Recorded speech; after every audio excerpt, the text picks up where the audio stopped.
Herald के बारे में जो भी कहते हैं मीडिया उसे जगह देती है। मगर इस क्लिप में आप देखिएगा, सुब्रमण्यम स्वामी के बयान का जिक्र आलोक शर्मा करते हैं, मगर बौखलाती पापा की परी हैं। भारतीय जनता पार्टी का प्रवक्ता चुपचाप है। क्यों? क्योंकि वो जानता है कि उनसे बेहतर तर्क एंकर दे सकती है, जो पार्टी प्रवक्ता से भी ज्यादा बेहतर हैं। देखिए क्या हुआ था। ये सुब्रमण्यम स्वामी जी का ट्वीट है। हाँ, कि अमेरिका में जो आज वर्तमान में मंत्री हैं, उनके ऊपर जो ईमेल का मामला है, हाँ, कि नाबालिग बच्चियों के साथ सेक्स का कोई काम हुआ है, उसके ऊपर एक प्रेस कॉन्फ्रेंस करा दीजिए ना मोदी जी से या उनके मंत्रियों से।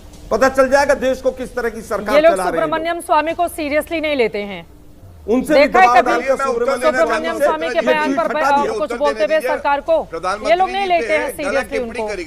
हाँ, और सुब्रमण्यम स्वामी किस तरह तो हमारे नहीं रहता है बराबर, और जब हम सोते भी हैं तो बगल में रहता है, इसलिए एक निजता पर बहुत गहरा प्रभाव है। एक चीज मैं और जानना चाह रहा था कि जब आप लोग इंटेलिजेंस ब्यूरो में थे और कोई आतंकवादी है, कोई सस्पेक्ट है, संदिग्ध है, आप उसकी मतलब सर्वेलेंस कर रहे हैं और आपके पास हर तरह के सॉफ्टवेयर हैं, क्या निजता जो है, मतलब कोई आदमी, मतलब मैं बहुत ब्लंटली कह रहा हूँ, कोई पुरुष किसी महिला से बात कर रहा है, कोई लड़का किसी लड़की से बात कर रहा है, इस तरह की जानकारियों को लेकर आप क्या करते हैं? क्या उनको मतलब डिलीट कर देते हैं, उनका जिक्र नहीं करते? और क्या अदालत को पता लग जाए कि यशोवर्धन साहब जो आईपीएस ऑफिसर हैं इंटेलिजेंस ब्यूरो में, वो किसी लड़के को या लड़की को या इस तरह की चीजें कर रहे हैं, तो ये गलत है? क्या चीज गलत है कि किसी की प्राइवेसी, अगर वो क्रिमिनल नहीं है? 100% बिल्कुल आपने सही कहा।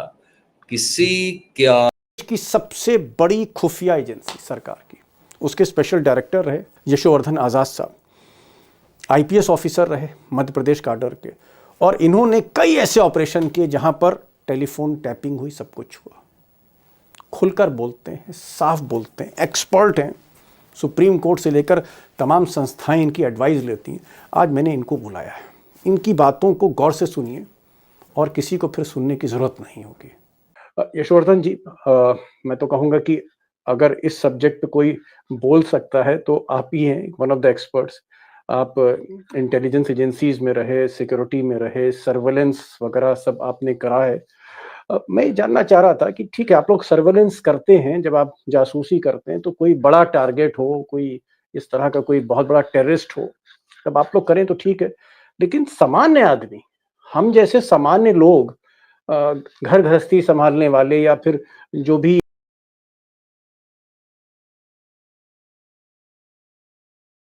का नाम आते ही चुप हो जाएंगे। आपका फोन आपको हर वक्त डिजिटल अरेस्ट में रखेगा। आईएफएफ, इंटरनेट फ्रीडम फेडरेशन, एक संस्था है जो इंटरनेट की दुनिया में प्राइवेसी और यूजर के अधिकारों पर काम करती है। इसने कहा है IMEI फ्रॉड को रोकने के नाम पर यह ऐप लाया जा रहा है, लेकिन सरकार ने अपने आदेश में इसका कोई टेक्निकल जवाब नहीं दिया है कि जब IMEI नंबर चेक करने, SMS आधारित नो योर मोबाइल जैसी सेवाएं देने के लिए पहले से सरकार के पास संचार साथी वेब पोर्टल है, तब परमानेंट ऐप की क्या जरूरत है। सरकार के आंकड़ों के अनुसार संचार साथी ऐप के माध्यम से इस साल 7 लाख गुम हुए फोन ढूंढे गए हैं। जिसे इस ऐप के इस्तेमाल से अपना फोन ढूंढना होगा, वो संचार साथी ऐप डाउनलोड कर लेगा, फोन मिलने के बाद डिलीट कर देगा। लेकिन लोगों से यह अधिकार क्यों छीना गया? फोन में यह ऐप नहीं है। ये ऑर्डर जारी किया, लेकिन बवाल किस बात पर हुआ? बवाल इस बात पर हुआ कि आप ये कैसे निर्देश दे सकते हैं कि संचार साथी ऐप हर कंपनी प्री इंस्टॉल करके उसके बाद बाजार में मोबाइल बेचे और उस ऐप को मोबाइल खरीदने वाला डिलीट न कर सके, अनइंस्टॉल न कर सके।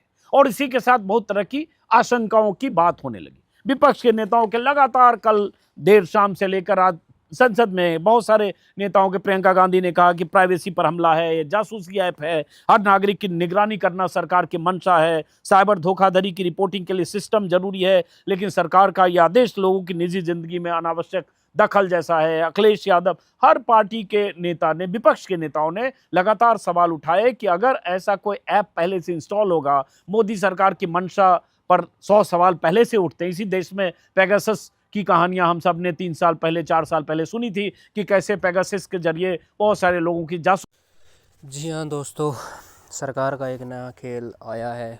तो मैं आपको बताता हूँ कि अब आपके फ़ोन में दूरसंचार नामक एक ऐप इंस्टॉल होगा और वो ऐप आप पे नज़र रखेगा। दोस्तों अभी सरकार का नया फॉर्म अभी यही आया कि अगर आप नया फ़ोन ख़रीदते हो या आपके पास पुराना फ़ोन है तो या फ़ोन आप आयात करा रहे हो तो आपको दूरसंचार साथी ऐप इंस्टॉल करना होगा। दोस्तों एक बहुत बड़ा वायरस कह सकते हैं मोदी गवर्नमेंट ने ये दिया है।